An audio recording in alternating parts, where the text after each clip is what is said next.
Hello friends, तो आपका हमारे वीडियो में स्वागत है। आज हम सीखेंगे कि 75 डिग्री के कोण को कैसे बनाते हैं। यदि आप इससे पहले आप हमारे चैनल पर नए हैं तो कृपया करके चैनल को सब्सक्राइब कर लें और बेल आइकन के बटन को दबाएं ताकि आप हमारे अगले वीडियो को देख सकें। तो आइए हम अपने क्वेश्चन को बनाते हैं कि हमारा क्वेश्चन है 75 डिग्री का कोण कैसे बनाएं। तो पहले हम 60 डिग्री और 90 डिग्री के एंगल को बना लेंगे। तो 60 डिग्री के एंगल को बनाने के लिए एक रेखा खींचेंगे और फिर प्रकार की सहायता से एक छोटा सा चाप लेकर इसके एक सिरे पे रख के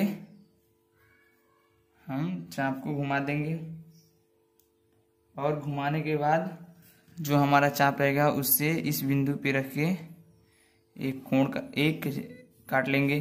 फिर उसी बिंदु पे रख के इसी चाप से अगला चाप काट लेंगे और फिर करेंगे क्या, हमें 45 डिग्री का कोण बनाना है। तो हमारा जो ये एक चाप होता है वो कितना का 60 डिग्री का होता है, दो चाप 120 डिग्री का होता है। तो मैं एक चाप को यानी कि बिंदु इसे मैं ए मान ले रहा हूं, ए से मिला दे रहा हूं।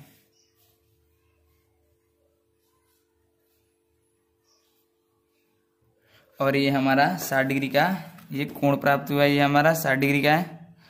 और फिर हम चाप की सहायता से एक छोटा सा चाप लेंगे और जो हमें दो चाप प्राप्त हैं उस पे एक पे रख के एक बार काट लेंगे और फिर दूसरे पे रख के एक बार काट लेंगे। तो दोनों जब चाप काटेंगे तो हमारे पास एक बिंदु प्राप्त होगी और अब हम उस बिंदु से यानी कि ए को मिला देंगे। तो ये हमारा जो कोण प्राप्त हुआ ये पूरा 90 डिग्री का एक एंगल है। अब हमें 75 डिग्री का कोण बनाना है। तो अब हम करेंगे क्या, जब ये 60 है तो 60 से 30 जोड़ेंगे तो हमारा 90 आएगा।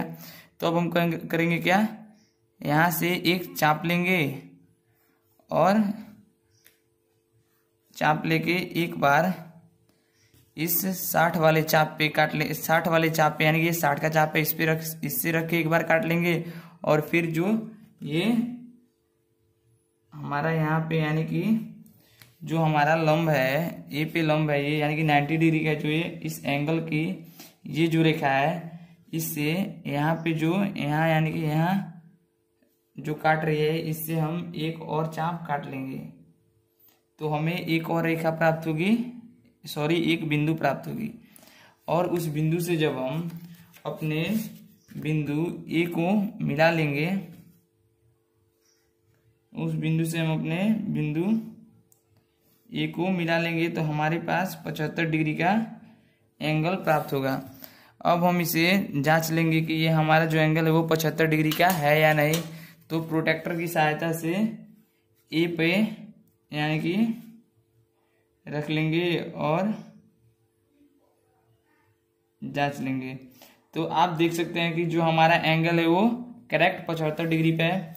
तो हम 75 डिग्री के कोण को ऐसे बनाते हैं। तो हमने किया क्या, एक रेखा खींचा, फिर एक चाप लिया और उसे एक बार अर्धवृत्त यानी पे घुमा दिया और फिर उसी चाप को बिना बढ़ाए, जिस चाप से हमने इस अर्धवृत्त को बनाया उसी चाप से लेकर यहाँ से एक चाप काटा, वो 60 डिग्री का होता है। फिर यहाँ से एक और चाप काटा, वो 120 डिग्री का होता है। और फिर हमने 60 डिग्री के चाप से बिंदु ए को मिलाया तो हमें 60 डिग्री का कोण प्राप्त हुआ। और फिर हमने क्या किया, 60 डिग्री के चाप और 120 डिग्री के चाप पे रख के एक अपने आप एक और चाप लिया और उससे काटा तो हमें एक बिंदु प्राप्त होती है। और जब हम उस बिंदु को एक से मिलाते हैं तो हमें 90 डिग्री का कोण प्राप्त हुआ। और फिर करेंगे क्या, यानी कि 60 डिग्री का जो चाप है और जो 90 डिग्री के यानी कि लंब है ये, इससे अर्धवृत्त पे हमें एक बिंदु यहाँ पे प्राप्त होगा। अब हम एक चाप लेंगे और इस 60 डिग्री के चाप से रख के और इस लंब यानी कि 90 डिग्री का जो ये रेखा एंगल बना रही है इस पे रख के एक चाप काटेंगे तो हमारे पास एक और बिंदु प्राप्त होगा और इस बिंदु को मिला देंगे तो हमें 75 डिग्री का यानी कि जो ये हमारा ये कोण होगा 75 डिग्री का होगा। तो हमने सीखा कि 75 डिग्री का कोण कैसे